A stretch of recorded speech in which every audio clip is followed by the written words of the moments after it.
하나님 나라의 제자 새로운 틀 찰스 도나유 지음 이현민 김양숙 김종훈 옮김. 한낮의 독자 여러분 안녕하세요.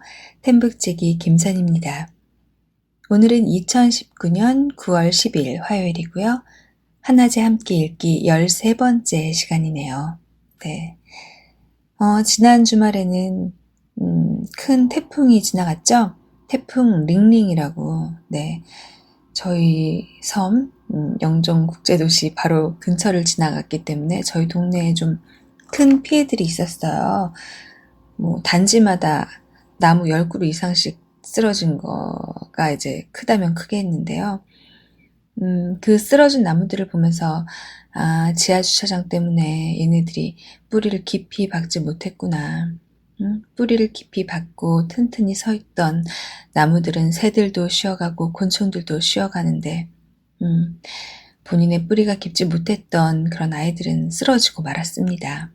네, 사람도 마찬가지인 것 같아요. 큰 태풍이 오는 것처럼 인생에 큰 시련이 와도 옆에서 막 아무리 흔들고 괴롭혀도 본인의 신념을 잃지 않고 뿌리를 잃어버리지 않고 끝까지 견디는 자가 햇빛이 날 때 또 더 성장할 수 있고 또 그렇게 힘든 일이 있을 때 주변 사람들을 또 챙길 수 있겠죠. 네. 자, 태풍이 와도 쓰러지지 맙시다. 신념을 지키세요. 네.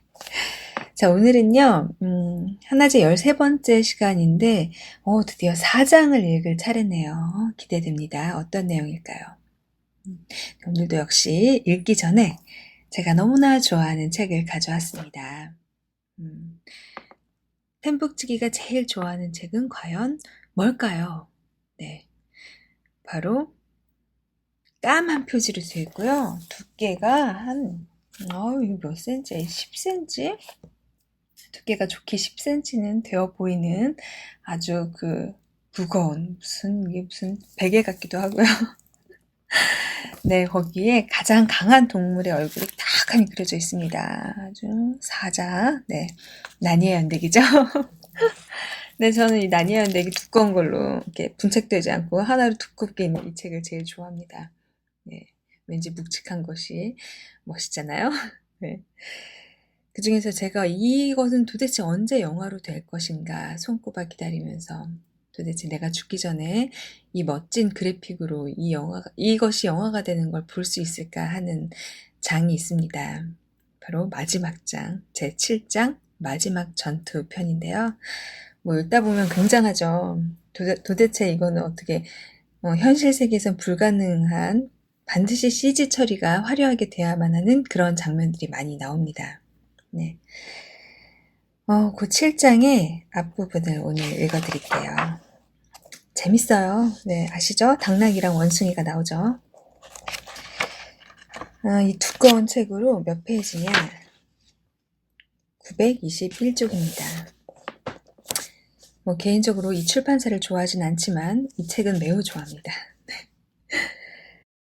7장 마지막 전투. 나니아 말기에 등불 황야 넘어 멀리 서쪽에 있는 거대한 폭포 근처에 원숭이 한 마리가 살았다. 그 원숭이는 어찌나 나이가 많던지 언제부터 그곳에서 살기 시작했는지 아무도 아는 이가 없었으며 여러분이 상상할 수 있는 원숭이 중 가장 똑똑하고 못생기고 쪼글쪼글한 원숭이라고 해야겠다. 시프트라는 그 원숭이는 큰 나무의 갈라진 가지 사이에 나뭇잎으로 지붕을 얹은 조그마한 나무집에서 살았다. 그 붉은 숲에는 인간이나 난쟁이나 그 밖에 인간 비슷한 것 혹은 말하는 동물은 거의 살지 않았으나 단 하나의 친구이자 이웃인 퍼즐이라는 당나귀만 살고 있었다. 둘은 서로를 친구라고 불렀지만 퍼즐은 친구라기보다 시종에 가까웠다. 힘든 일은 모조리 퍼즐이 도맡아 했다. 둘이 강가에 가서 시프트가 커다란 물주머니에 물을 채우면 퍼즐이 그 물주머니를 날랐다. 그리고 필요한 것이 있으면 빈 광주리를 등에 지고 저 멀리 강 하류 쪽에 있는 도시까지 내려가서 광주리에 물건을 잔뜩 싣고 돌아오는 일도 퍼즐의 몫이었다. 시프트는 퍼즐이 가져온 것 중에서 맛있는 것은 혼자 다 먹어치우며 이런 핑계를 댔다. 이봐, 퍼즐. 난 너처럼 풀이나 귀리는 못 먹으니까 다른 방식으로 배를 채워야 하는 건 당연하잖아? 그럴 때면 퍼즐은 항상 이렇게 대답하곤 했다. 그래, 그래, 시프트. 나도 알아. 퍼즐은 자기보다 훨씬 똑똑한 시프트가 친구가 되어주는 것만으로도 고마워서 불평 한마디 하지 않았다. 그런데 어쩌다가 퍼즐이 뭔가를 따지려 들면 시프트는 언제나 이렇게 말하곤 했다. 퍼즐, 난 무엇을 어떻게 해야 하는지 너보다 잘 알고 있어. 너도 알다시피 넌 똑똑하지 않잖아. 그러면 퍼즐도 이렇게 맞장구를 쳤다. 그래, 시프트, 맞는 말이야. 난 똑똑하지 않아. 퍼즐은 한숨을 쉬고는 시프트가 하라는 대로 하겠다고 했다. 네, 이러고서는 둘이 뭔가를 줍습니다. 뭘 주셨죠? 사자의 가죽. 그리고서 시프트는 이렇게 말합니다.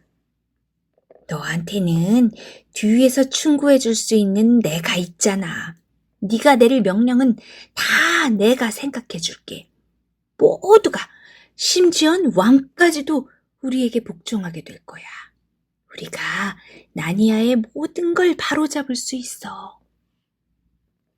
퍼즐에게는 나쁜 뜻이 없었다. 자신은 그저 멍청한 당나귀일 뿐이고 똑똑한 원숭이 시프트가 친구가 되어주는 것만으로도 고마워서 시키는 대로 했을 뿐이다. 시프트는 그것이 좋은 일이라고 했다. 그리고 참, 나니아의 모든 것이 바로잡히면 설탕도 더 많이 먹을 수 있다고 했다. 그래서 퍼즐은 죽은 사자의 가죽을 뒤집어 썼다. 그것이 얼마나 끔찍한 결과를 가져올지는 전혀 짐작하지 못한 채. 네. 이 못된 쉬프트랑 멍청한 당나귀가 정말 끔찍한 일을 가져왔어요. 그래서 마지막 전투가 벌어지게 되고요. 나니아의 끝이 오게 되었죠. 이런 글이 있습니다. 어떤 세계나 시작이 있는 것처럼 끝이 있다. 나니아의 탄생을 지켜보았던 이들은 찬제국의 멸망을 기억할 것이다. 이제 나니아도 멸망을 맞이한다. 이 땅에서 있었던 아름다운 일들을 알고 있는 이들에게는 믿어지지 않겠지만 아슬란의 결정은 과감하다. 나니아가 멸망하는 것은 그것으로 끝이 아니라 새로운 이야기의 시작이기 때문이다.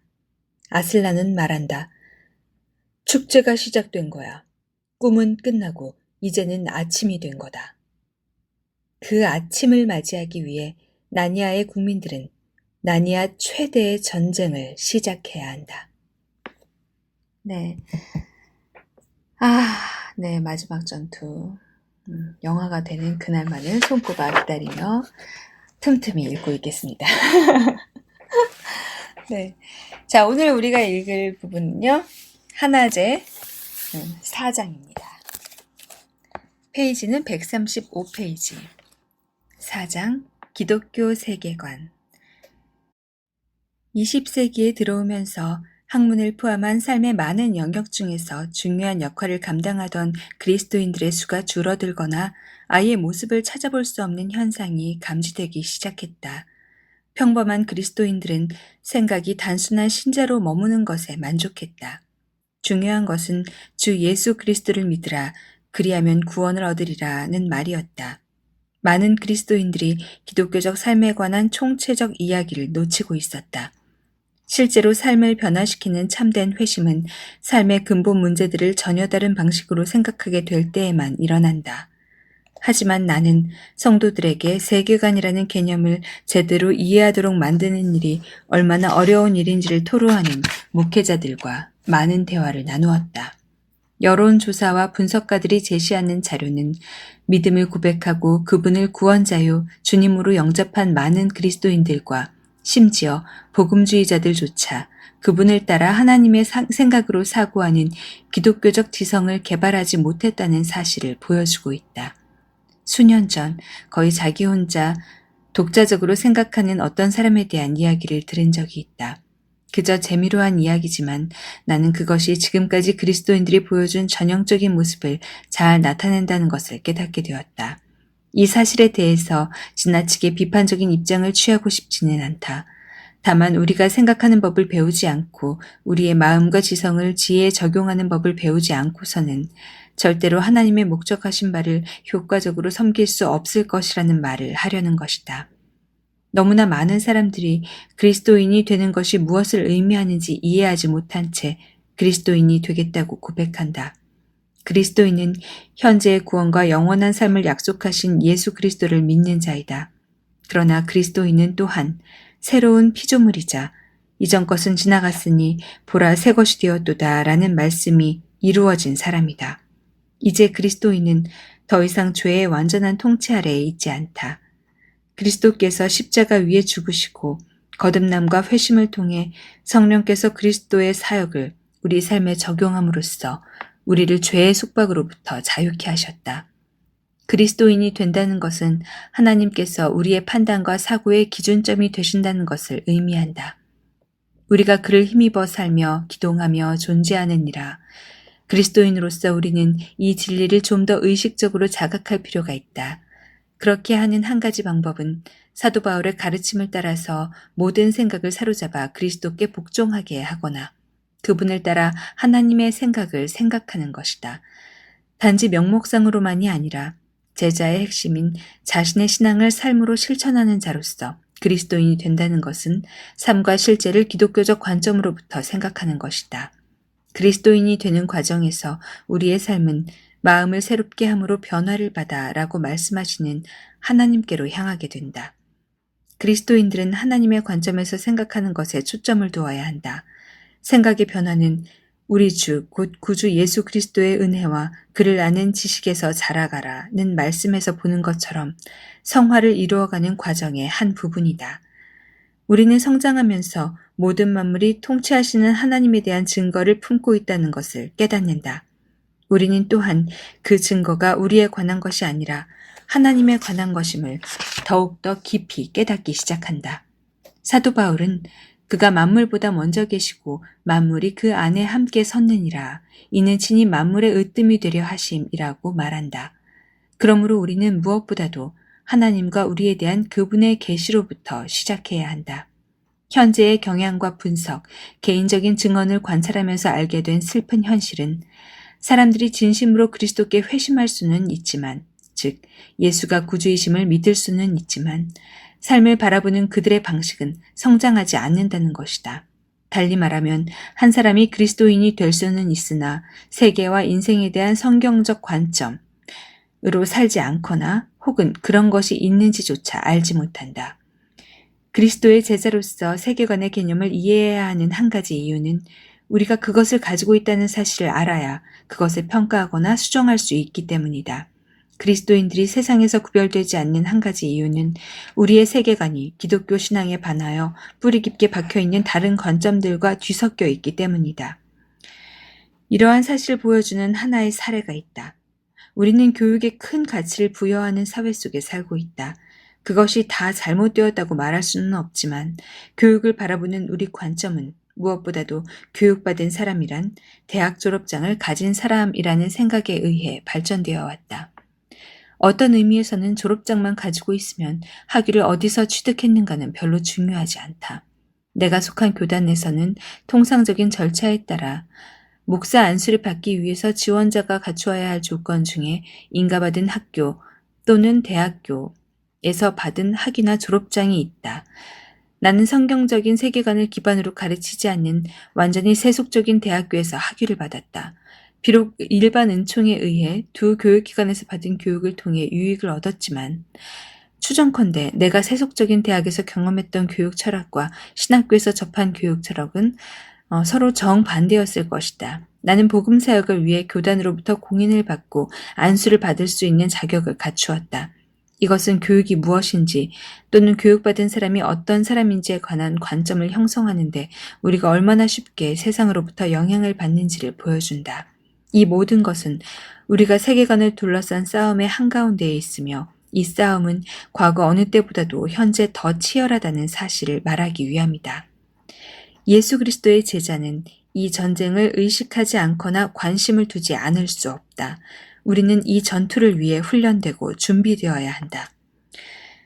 아브라함 카이퍼는 다른 무엇보다 기독교적 세계관을 강조한 인물로 알려져 있으며 이는 1898년 프린스턴 신학대학에서 그가 했던 스톤 강연의 주제이기도 했다. 카이퍼의 미국 동료들 중 어떤 사람들은 그에게 세계관이라는 용어 대신에 삶의 체계라는 용어를 사용할 것을 제안했다. 그는 전자를 더 선호했지만 그의 강연에서는 후자를 사용했다. 그러나 삶의 체계는 우리가 세상을 보는 방법을 간결하게 보여준다는 점에서 좋은 표현이다. 그것은 단순하게 우리가 세계를 보는 방식을 말한다. 카이퍼와 관련하여 놀라운 사실은 그가 다른 사람들로 하여금 성경적인 세계관을 이해하도록 도왔을 뿐 아니라 자신의 삶에서 그 세계관의 모범을 보여준 것이다. 그는 정부 관료, 정치가, 신학자, 과학자, 언론인으로서 그 어떤 일을 하든지 모든 영역을 그리스도의 통치 아래에 두려고 노력하였다. 이러한 영역들은 그의 세계관 혹은 삶의 체계의 일부였다. 세계관이란 무엇인가? 세계관이라는 용어는 20세기에 접어들면서 등장하였지만 본래 성경적인 개념이다. 어떤 이들은 세계관이란 용어 대신에 삶의 관점이나 삶의 철학, 삶의 체계라 말하기도 한다. 브라이언 왈시와 리처드 미들턴에 따르면 세계관은 우리가 근본적인 질문들에 대해 답을 할 수 있도록 돕는다. 즉, 실제는 무엇인가? 나는 누구인가? 무엇이 잘못되었는가? 그 해결책은 무엇인가? 라는 질문들이다. 이 질문에 대한 대답은 우리의 세계관에 기반을 두고 있다. 제임스 사이어의 정의에 따르면 세계관이란 이 세계의 근본적 구성에 대해 우리가 의식적으로든 무의식적으로든 견지하고 있는 일련의 전제 혹은 가정들이다. 세계관은 우리가 다음과 같은 근본적인 문제들을 다룰 수 있도록 돕는다. 최고의 실제는 무엇인가? 인간은 누구인가? 인간이 죽을 때 어떤 일이 일어나는가? 도덕의 기초는 무엇인가? 인간의 역사적 의미는 무엇인가? 이어서 사이어는 말한다. 다양한 기본적 세계관들에서 또 다른 문제들도 제기된다. 예를 들어보자. 외부 세계의 본질은 무엇인가? 이 세상의 책임자는 누구인가? 하나님인가? 사람인가? 아니면 어떤 책임자도 없는 것인가? 인간은 결정된 존재인가? 아니면 자유로운 존재인가? 우리는 어떻게 알 수 있으며 우리가 알고 있다는 사실을 어떻게 알 수 있는가? 사람만이 가치의 창출자인가?